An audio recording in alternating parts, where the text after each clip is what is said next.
Hello, beautiful souls, and welcome to the Limitless Podcast. On today's podcast, we're going to have a real conversation. Have you ever caught yourself thinking, if only my partner could see what they're doing? If they would just change, everything would be so much better. Or why won't they just show up differently? I know this firsthand because I've experienced this myself, but I have to tell you that the majority of my clients that come to me, they want to fix their spouse, their partner. There are things about their spouse that is driving them crazy. And our go-to mechanism, our default mechanism, is to try and control and change our circumstance. On today's podcast, I'm actually going to give you another way to look at it, another shift that could happen that's super powerful for you. Instead of trying to fix them, here are 3 powerful shifts to make. So we're going to look at the 3 shifts that need to be made for you to have that peace and empowerment.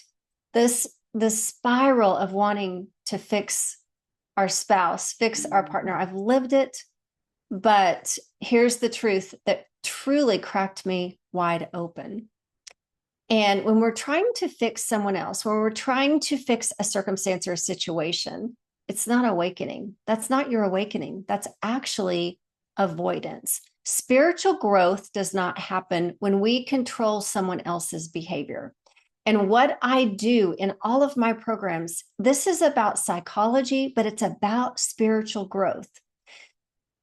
And when we're trying to control somebody else, we're not growing ourselves.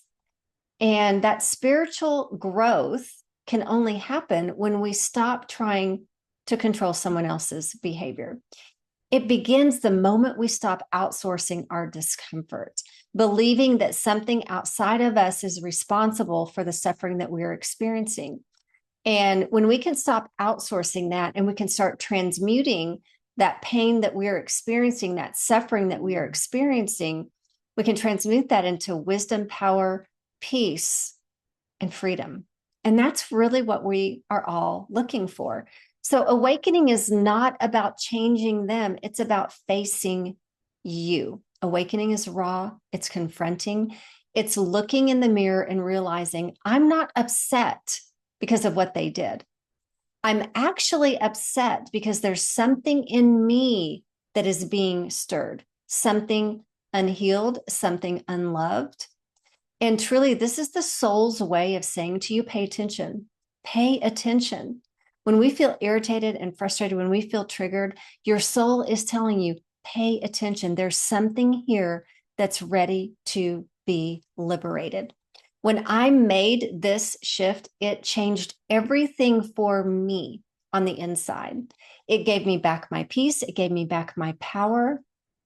And I was able to heal a lot of those stories that were underneath. So let's dive into the 3 powerful shifts to make. Okay. So number 1, ask the real question. The real question is not how do I get them to see it? The real question is what in me hasn't been seen, healed, or loved? That trigger that you're experiencing, it's not about them.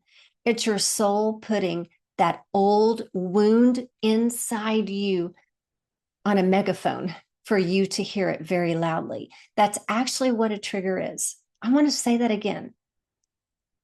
It's not about them. It's about your soul waking you up to the fact that there is an old wound within you that is ready to be healed. And every time you find yourself ruminating that tornado of thoughts about their behavior, every time you rehearse that conversation in your head, hoping they'll finally understand, I want you to pause for a second. Pause and ask yourself, what memory right now is this feeling reminding me of?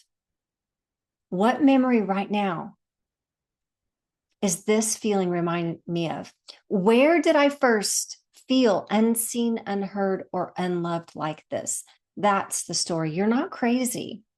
You're just remembering, and your body is asking for some relief, because chances are this is a pattern that has been playing over and over and over, but you've never been aware of it because you haven't asked yourself the questions.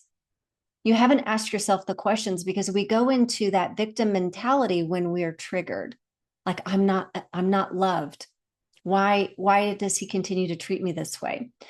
Instead of going to that as your default, ask yourself, pause and ask yourself, what memory is this feeling reminding me of? What memory? And where did I first feel unseen, unheard, and unloved like this? This is not a moment to control the situation. It's a moment to heal. It's a moment to heal. Number 2, lead with your energy, not your agenda. And I want to dive into this a little bit because truly, a lot of times we don't understand the meaning behind energy and frequency. And when I talk about lead with your energy and not your agenda, this is real healing. Real healing, you cannot fake it. People feel your energy before you speak a word. They feel it. And I've talked about this on past podcasts. So if you are new to me, I want you to really hear what I'm going to say. Your emotions have an energy. So think about someone who's angry. When you walk into a room full of people, do you migrate to somebody who's angry? Chances are no, because you can feel their energy. They have a look about their face. They have a way that they're standing, and the energy is off. And that's not someone that you are attracted to. When you walk into a room, who do you notice first? The people who are happy, they're vibrant, right? And so our emotions have an energy. And when I talk about lead with your energy, not your agenda, I'm talking about that healing energy within you. When you begin to heal, your energy will change. You will no longer be holding on to those lower level emotions of anger, bitterness, and resentment. You'll have a lot more peace. You'll have a lot more peace. And when you can embody that peace, when your nervous system no longer needs to convince or correct anybody, when your boundaries are fully rooted in truth of who you are, that piece of who you are, that healed version of you that you really are, and not emotional reactivity, that's truly when the shift will happen. So people will either meet your energy, meet you in that energy, or they'll fall away.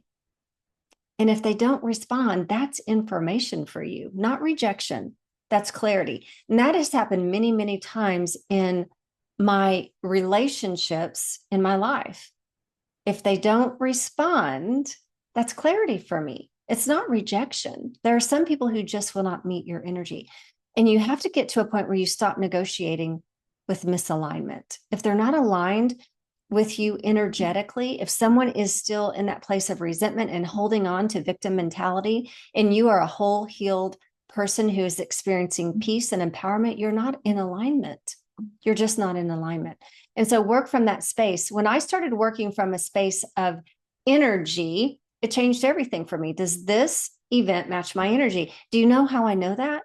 Because my body tells me this is a no, Deanna. This is a no. And tapping into that will help you time and time again. Have I done that? 100% no. I very recently, majorly missed the mark on a person that was creating a website for me. Majorly missed the mark on that. When your energy is aligned, your life becomes so much more peaceful, even if that means certain people don't walk with you anymore. Okay. Number 3, turn the mirror that they're holding up to you into a roadmap. And here's what I mean by that, every irritation, every single trigger, every obsession with their behavior. Now you can see that this is not just going to be with marriage or just with your partner. This is with everyone in your life. Your obsession with their behavior is a divine invitation, not to fix them, but to find you. Whew, mic drop. Let that sink in for just a second. Every irritation, every trigger, every time we obsess with someone else's behavior, it's a divine invitation, not to fix them, but to find you. That is the journey you're on, my friend, is the journey to you. And in that moment, the things that you can do to actually transmit what you're feeling, start journaling. Journaling is powerful. Breath through the pain. Do the inner work to identify the story and heal the story. Because here's the truth, fixing them will not set you free. Healing you will. And that's truly where your power lies. You deserve peace. You deserve joy. And logically, I know you know that. But emotionally, most of the time, we're still in pursuit, still chasing those moments of relief through someone else's shift, still believing if they would just change. But what if I told you peace is not found in their change? It's born in your release. And that's the path, the true path to your wholeness. We have to stop outsourcing our joy, our peace, and our worth. Stop outsourcing that to other people and anchor into the truth that lives within you. Anchor into that truth that lives within you. And this is exactly what we do in my new membership, the Limitless Lounge. Limitless Lounge is a membership for $27 a month. There are programs in there that will help you. I do live coaching monthly as well as a live breath work to help you move the emotional energy, help you heal those stories. And there's time for question and answers. Would love to have you a part of this community. We are in a massive shift right now in the world, a massive shift of healing. And when you heal, when one person heals, we all heal. If you want more information, I'm going to drop it in the show notes. Love to have you. God bless you. See you next week.